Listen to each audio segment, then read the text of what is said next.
The importance of tobacco.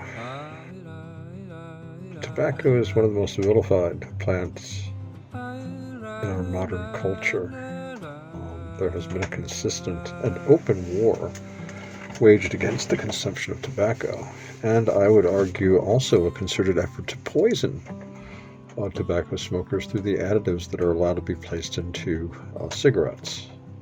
Now, let me make clear, I do not approve of cigarettes. I feel that they are an abomination and should be banned. There are quite literally dozens of chemicals added to cigarettes that make the smoke coming from them particularly toxic. And on top of this, they are designed to introduce smoke directly into the lungs. This is like the crack cocaine of the tobacco world. For most of human history, tobacco was consumed through pipes or cigars for the most part.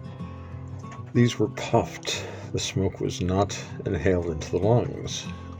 Smoke should not be inhaled into the lungs. Tobacco has also been chewed, and actually some shamanic rituals use tobacco as an ordeal poison and as a means of consciousness expansion. In these cases, tobacco juice can be introduced through drinking tobacco water, chewing quid, smoking cigars, even administered with a clyster.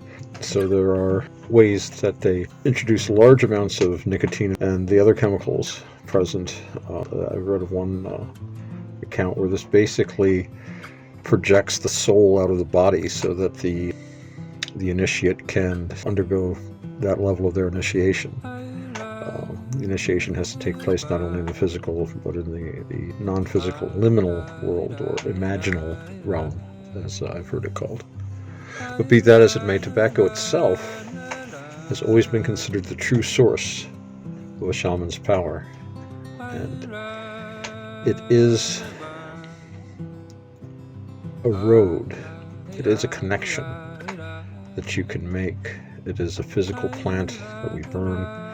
The burning itself is a form of sacrifice, and the smoke ascends to heaven. We have something that is undergoing all the states. It's earthy, so it's solid plant matter. It's consumed in fire. It produces quite a bit of moisture, so there's water. And of course, the smoke arises up into the air. And it's almost like a road or thread that can connect us when we're mindful about what we're doing. You know, we can see the physical thread of smoke that arises from our pipe to the sky, but there is another world and another way in which this is a road that connects us to a higher place.